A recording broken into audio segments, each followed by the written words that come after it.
Hello students, welcome you all to my channel Padh Lo. और आज हम चैप्टर नंबर 5 के एक्सरसाइज 5.3 की बात करने वाले हैं और इसके हम क्वेश्चन नंबर 10 पे पहुंचे हैं। इसके पहले के क्वेश्चन हमने कंप्लीट करके रखे हैं, तो आज हम क्वेश्चन नंबर 10 की बात करते हैं और पढ़ते हैं। क्वेश्चन नंबर 10 बोलता क्या है? Show that A1 A2 dash dash dash AN form N AP where AN is defined as below. देखो, हमें पता है कि एक AN दिया हुआ है और उसमें से अगर हम A1 A2 A3 A4 निकालना है, मतलब first term, second term, third term, fourth term निकालना है और ये देखना है कि ये AP फॉर्म कर रहा है कि नहीं। तो AP फॉर्म कब होता है? जब कॉमन डिफरेंस सेम होता है। तो हमारा काम क्या है? सबसे पहले AP निकालना, सबसे पहले टर्म्स निकालना, A1 A2 A3 A4 ये टर्म निकालना। तो टर्म कैसे निकालेंगे? अगर मुझे AN गिवन है, देखो ध्यान किस पे दो? AN पे। और AN हमारा क्या है? देखो 3 + 4n, ये हमारा AN है। तो इससे मैं क्या कर सकता हूँ? A1 A2 A3 A4 निकाल सकता हूँ। ठीक है, कैसे भाई? अगर मैं n की जगह 1 पुट करता हूँ, ठीक है, तो क्या मिलेगा मुझे? A1 मिलेगा, A1 मिलेगा। और A1 क्या है? 3 + 4 × 1, तो ये मिल गया मुझे 3 + 4 डेट इज 7। ये क्या मिला मुझे? A1। ठीक, अगर मैं अब क्या करता हूँ? n की जगह 2 पुट कर देता हूँ, तो मुझे क्या मिलेगा? देखो A2 क्या मिलेगा? A2 = 3 + 4 × 2, तो ये मिला 3 + 8 डेट इज 11। देखो n1 पुट किए तो मुझे A1 मिल गया, n2 पुट किए तो मुझे क्या मिल गया? A2 मिल गया। अब मुझे क्या निकालना है? n3 पुट करना है। तो n की जगह हम क्या पुट कर देते हैं? 3 पुट कर देते हैं और देखते हैं हमारा क्या A3 क्या आता है।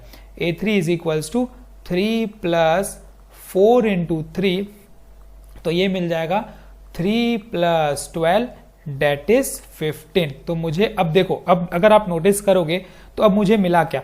A1 मिला 7, ठीक है, A2 मिला 11, A3 मिला 15 एंड सो ऑन चलते जाएगा। तो अब हम डिफरेंस चेक करेंगे। और डिफरेंस कैसे चेक किया जाता है? D से। तो D1 क्या हो जाएगा हमारा? 11 - 7 डेट इज 4। और अगर D2 निकालने बोलूंगा तो आप क्या करोगे? 15 - 11, है ना, तो ये भी क्या आया? 4। तो इसका मतलब जब D1 = D2, मतलब कॉमन डिफरेंस सेम आ चुका है, तो इसका मतलब ये हुआ, ठीक है, ये कॉमन डिफरेंस दिख रहा है ना हमें, ये है क्या है? कॉमन डिफरेंस है। तो जब कॉमन डिफरेंस जब सेम आ चुका है तो इसका मतलब ये क्या है? ये एक AP फॉर्म कर रहा है। तो मैं इसका फर्स्ट वाला जो है वो एक AP फॉर्म कर रहा है। बस इतना सा आपको इसमें आंसर देना है। तो ये था क्वेश्चन नंबर फर्स्ट। तो अब हम इसी के सेकंड पार्ट की भी बात कर लेते हैं ना। उसके बाद हमें क्या निकालना है? Sum of first 15 term in each case. अच्छा, दोनों केस में। तो इसमें एक चीज और निकालनी है हमें, सम ऑफ 15 टर्म्स। तो सम ऑफ 15 टर्म्स मतलब S15 निकालना है। तो उसका फॉर्मूला क्या हो जाएगा? देखो 15/2, 2 × A मतलब फर्स्ट टर्म, और फर्स्ट टर्म क्या है हमारा? 7 + 15 - 1 डेट इज 14 × और D कितना है हमारा? 4। तो मैंने पुट कर दिया यहाँ पे। तो अब ये क्या आ जाएगा? 15/2 × 7 × 2 14 प्लस ये बन गया मेरा 56। तो ये हो गया 15/2 मल्टीप्लाइड बाय 6 और 4 ये 10, 5 और 1 6 और 1 7, ये 2 1 टाइम, ये 2 35 टाइम। अब मुझे क्या करना है? 35 को 15 से मल्टीप्लाई करना है। तो एक काम करते हैं हम लोग यहाँ पे साइड में 35 × 15 कर ही देते हैं। ठीक, 5 × 5 25, 2 इसके पास कैरी, 15 और 2 17, ये 175, 155 133, कितना आया? 5 7 5 12, एक कैरी, 3 4 और 1 5, 525। तो मुझे इसका आंसर मिल चुका है, कितना है? 525। तो सम ऑफ 25 टर्म्स भी हम क्या किए? निकाल लिए। तो इस तरीके से बनेगा। ठीक है, तो अब ये तो था इसी का फर्स्ट पार्ट। क्लियर है?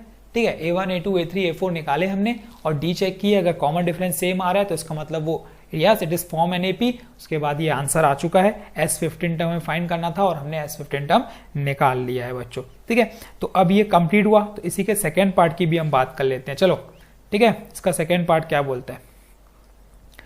AN = 9 - 5n। ठीक, तो सबसे पहला काम क्या है? मैंने क्या बताया? n = 1 ले लेते हैं।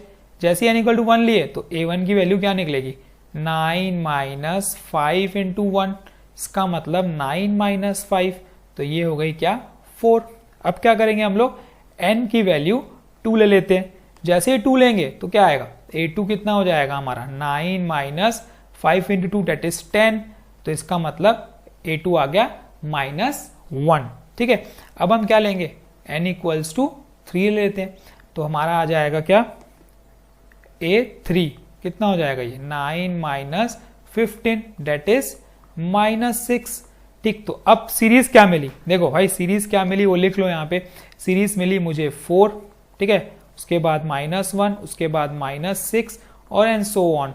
तो अब क्या निकालेंगे, वैसे ही डी चेक करते हैं, तो D1 क्या हो जाएगा second term minus of first term that is -5, और D2 चेक करते हैं, सेकेंड टर्म -6 माइनस ऑफ -1, तो ये भी हो जाएगा क्या -5। देखो -6 + 1 कितना होता है -5 ही होता है ना। तो D1 और D2 क्या आ गया, देखो D1 और ये D2 क्या आ गया, सेम आ चुका है। तो जब ये सेम आ रहा है, ठीक है, जब ये सेम आ रहा है तो इसका मतलब ये हुआ कि कॉमन डिफरेंस सेम है, ये एपी को फॉर्म कर रहा है, इट फॉर्म एन एपी। बस अब हमें क्या निकालना है, सम ऑफ 15 टर्म्स। तो अगेन हम फॉर्मूला लगाएंगे S15 का, तो वो हो जाएगा हमारा 15/2 इंटू 2 इंटू ए मेरा है 4 plus 15 - 1 that is 14 into D है हमारा -5। ठीक, तो ये हो जाएगा 15/2 8 और ये हो जाएगा -70। तो ये 15/2 मल्टीप्लाइड बाय 8, 70 में से जब 8 जाएगा तो कितना बचेगा -62, ये 2 1 टाइम, ये 2, ये 31 टाइम। तो इसमें आंसर जो आएगा नेगेटिव में आएगा, ये तो पता चल गया। अब मल्टीप्लाई करके देख लेते हैं, 31 को मल्टीप्लाई करना है हमें 15 के साथ, तो 5 1 टाइम 5, ये 15 1 1 ये 1 3, तो 5 6 और ये 4, तो -465 क्या हो जाएगा इसका आंसर। ठीक है, जो हमें निकालना था वो मिल चुका है। तो इस तरीके से इसको सॉल्व करना है, प्रोसेस करना है। क्वेश्चंस बहुत ही इजी आने वाले हैं, कोई टफ नहीं है। ठीक है, थोड़ा सा बस दिमाग लगाओ और आंसर लाओ। तो ये था हमारा क्या क्वेश्चन नंबर 10। ठीक है, इस क्वेश्चन में अगर आपको कोई भी कंफ्यूजन होता है तो आप मुझे कमेंट सेक्शन में पूछिए, मैं आपका डाउट क्लियर करूंगा। अब हम कल फिर मिलेंगे एक नए क्वेश्चंस के साथ, क्वेश्चन नंबर 11 के साथ, इसके आगे के क्वेश्चंस के साथ। तब तक के लिए अच्छे से प्रिपेयर कर लो। All the best, keep practising. और अगर इस चैनल पे नए हो तो इस चैनल को जल्दी से सब्सक्राइब भी कर लो, क्योंकि यहाँ पे बहुत सारे कंटेंट आपको मिलते रहेंगे related to maths. Thank you and keep practising.